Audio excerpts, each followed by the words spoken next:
Bonjour, ici je veux discuter comment fonctionne un climatiseur, ou ici, dans l'exemple spécifique, ce sera plutôt une thermopompe. Alors, une thermopompe, ça peut fonctionner soit comme un climatiseur, soit comme pour une fournaise, pour chauffer.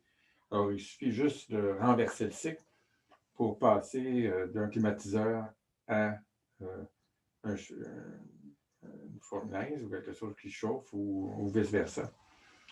Donc, voilà, je vous explique le principe.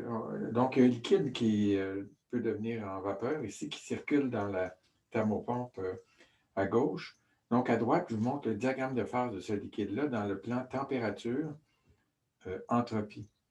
Donc, cette région-là, ici, c'est une région de coexistence entre le liquide et la vapeur. Hein. Vous pouvez imaginer que lorsque vous avez de l'eau qui bout, donc, coexistence entre les deux phases. Lorsque l'eau bout, la température ne change pas, mais l'entropie change, évidemment, parce que vous mettez de la chaleur. Donc, l'eau agit comme un réservoir dans ce temps-là, un réservoir de chaleur. Donc, vous pouvez voir que son entropie change parce qu'on rajoute de la chaleur à température constante. Donc, voilà. Maintenant, on va expliquer la thermopompe ici. Donc, commençons par le point 1 ici, qui est dans la maison, où on est, donc la vapeur est à haute pression,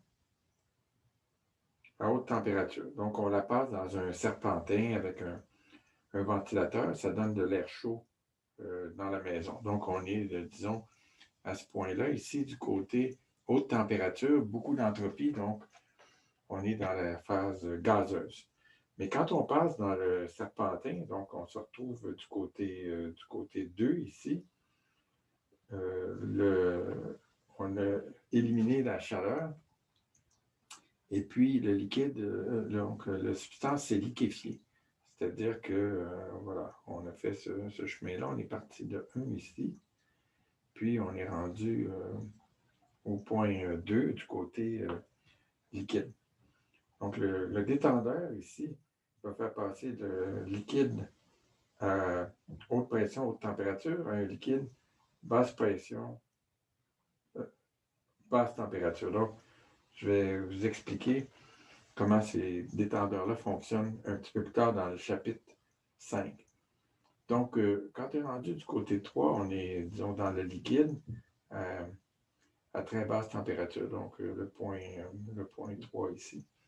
Alors, l'idée, c'est d'aller à une température qui est plus basse que la température de l'extérieur. Donc, supposons que ceci, ça soit la ligne pointillée ici, ce soit la température extérieure. Alors, si on met maintenant le liquide en contact avec, avec l'extérieur, à cet endroit-là, ici. Donc, et puis on passe donc au point 4. Ce qui va arriver, c'est qu'on va absorber de la chaleur. Donc, la chaleur puis la température, c'est pas la même chose. Même s'il fait froid dehors, on peut aller chercher de la chaleur à l'extérieur.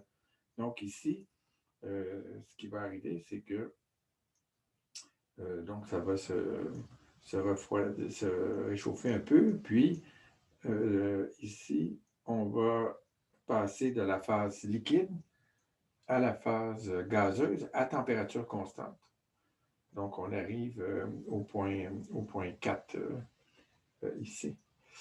Et donc, ceci est envoyé maintenant dans un compresseur. Et puis, qu'est-ce que le compresseur va faire? Bien, le compresseur va prendre le gaz et puis il va en le comprimant, va le faire chauffer. Et puis, on retourne au point 1 à travers le compresseur. Alors voilà, c'est pas plus compliqué que ça.